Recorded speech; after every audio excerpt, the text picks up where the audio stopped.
वो भी आप समझिए जरा। मेट्रो को लेकर जो बड़े ऐलान किए गए हैं, आप विंडो में देख सकते हैं, मेट्रो को लेकर बड़े ऐलान किया है। शहरी इलाकों में बस ट्रांसपोर्ट सिस्टम हो गया, 20,000 बसें तैयार होंगी, ऑटो सेक्टर को मदद मिलेगी, यातायात के क्षेत्र में रोजगार के अवसर मुहैया कराए जाएंगे।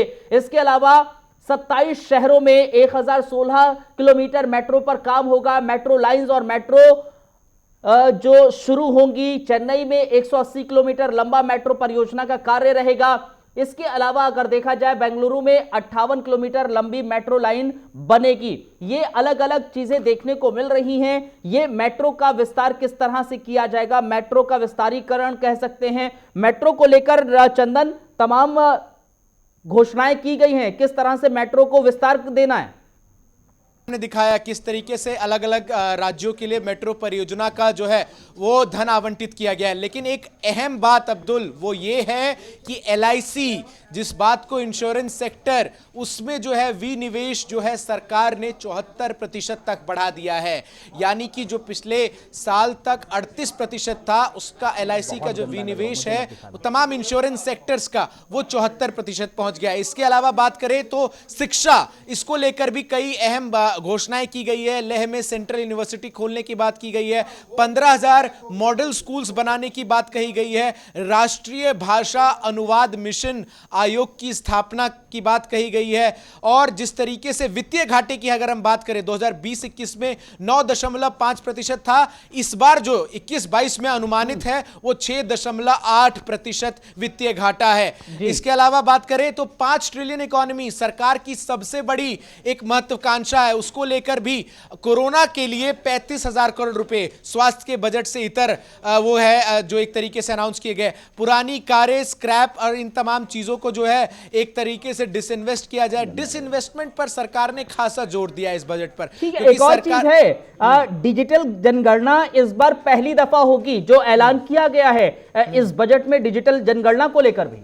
जी निश्चित तौर पर, क्योंकि हमने देखा है हर 11-10 साल के अंतराल के बाद जनगणना होती है। हालांकि कोरोना मद्देनजर इस बार जो जनगणना है वो थोड़ी लेट होगी, लेकिन जिस तरीके से निर्मला सीतारमण ने संसद के पटल से कहा कि ये शायद किसी भी विश्व के इतिहास में पहली बार होगा जब डिजिटल जनगणना होगी, वो एक बड़ा महत्वपूर्ण चीज था। लेकिन इसके अलावा आत्मनिर्भर भारत के जो 6 स्तंभ है उसका हम लगातार जिक्र कर रहे हैं, और उसमें आकांक्षी भारत के लिए समावेशी विकास, मानव पूंजी का नवजीवन का संचार हो, या फिर आत्मनिर्भर भारत हो, रिसर्च एंड डेवलपमेंट को बढ़ावा देना हो, इन तमाम चीजों का लगातार जिक्र कर रहा है। लेकिन टैक्स पर जिस सबकी नजर बनी हुई थी उससे केवल एक ही खुशखबरी आई, वो ये कि 75 साल से ऊपर वाले तमाम सीनियर सिटीजन्स को किसी भी तरीके के कोई टैक्स भरने की जरूरत नहीं है। बाकी टैक्स जो है स्लैब्स वो पिछले साल के अनुरूप ही बने रहेंगे। इसके अलावा एक बड़ी बात जो